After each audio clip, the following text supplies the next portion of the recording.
Dokter Hans, beberapa temen itu kan paling takut gitu kalau minum obat katanya, "Wah ginjalnya bisa kena," gitu. Jadi apa ya, bebannya ginjal itu makin berat gitu dengan hadirnya obat-obatan. Nah, saya baru googling juga ternyata susu itu juga bisa membebani ginjal, apa betul, Dok?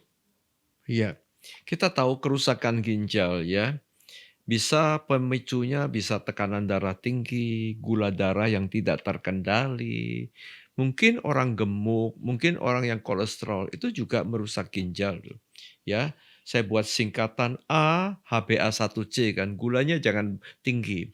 B, blood pressure, tekanan darah harus bagus. Karena kalau tekanan darah tinggi, saringan ginjal didorong terus bisa bocor, ya.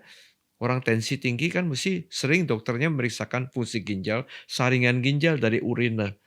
C, kolesterol. C, kolesterol itu. Ternyata kolesterol tinggi pengapuran pembuluh darah, termasuk kapiler saringan ginjal kena. D, diet. Nah, diet apa yang merusak ginjal? Yang makan banyak makanan olahan, kalengan, kemasan, ya. Juga makanan yang proteinnya terlalu tinggi, jeroan, bahkan daging pun dihindari termasuk susu. Ya, protein terlalu tinggi, protein dipecah jadi albumin, globulin, ujung-ujungnya kreatinin naik.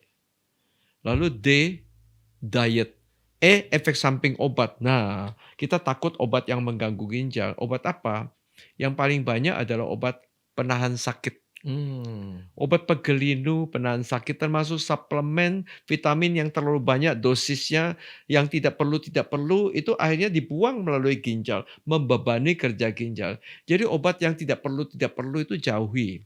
Yang perlu apa? Obat tensi perlu, obat gula perlu, obat kolesterol juga perlu. Itu minum. Justru obat yang tambahan-tambahan. Ya, kita ndak usah lagi tambah vitamin segala macam-macam, yang penting makan buah, makan sayur kan. Nah, E. F itu fat, kegemukan itu ganggu ginjal loh ya. G, gaya hidup. Gaya hidup itu misalnya apa? Kurang tidur lah, merokok lah, narkoba lah. Itu semua merusak ginjal.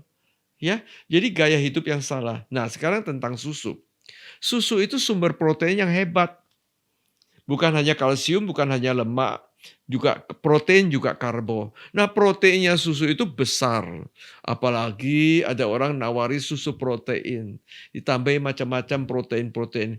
Kelihatannya bagus buat membentuk otot. Otot kita tambah besar, tambah kekar, dilatih lagi ya, ngangkat mhm, beban, badannya besar sekali. Nah, kelihatannya baik, tapi hati-hati. Kalau kebanyakan, kalau ginjal kita sudah istilah bahasa Belandanya sudah swak, sudah lemah, sudah mulai ada kreatinin naik sedikit, lebih baik jauhi susu lagi. Karena menambah kreatinin akan tambah naik. Jadi hati-hati, anak muda, anak kecil, bayi, masa pertumbuhan, susu tiap hari. Ketika usia bertambah, ketika ada hipertensi, ada diabetes, susu harus hati-hati. Apalagi kalau kreatinin sudah mulai naik, lebih baik jangan minum susu. Jadi susu banyak untungnya, tapi hati-hati pada keadaan tertentu. iya iya iya. Jadi, penting untuk diperhatikan buat Anda yang sudah memiliki penyakit ginjal, ya sebaiknya tidak lagi minum susu karena di situ banyak proteinnya yang malah akan membuat jebol. Kreatinin naik. Oke, kreatinnya naik ya. Ya kita tahu kan, orang Mhm, kalau ada gagal ginjal, kalau diperiksa kencingnya kan berbuih, mhm berbusa, mhm. yang bocor apa?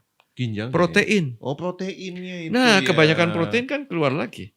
Oke Jadi kalau oke. diperiksa di kencingnya, protein uri, kencing ada protein, ada albumin, Mhm ya, mhm. HCR, albumin kreatinin rasio, itu tinggi, berarti ada kebocoran.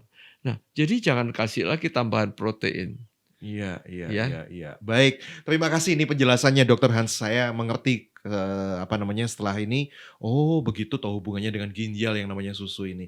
Memang bagus gitu ya, sumber kalsium dan sumber protein yang terbesar ya Dokter ya dari susu ya. Ya. Makanya itu harus diperhatikan untuk beberapa penyakit, sebaiknya tidak mengkonsumsi susu. Terima kasih Dokter Hans buat pencerahannya.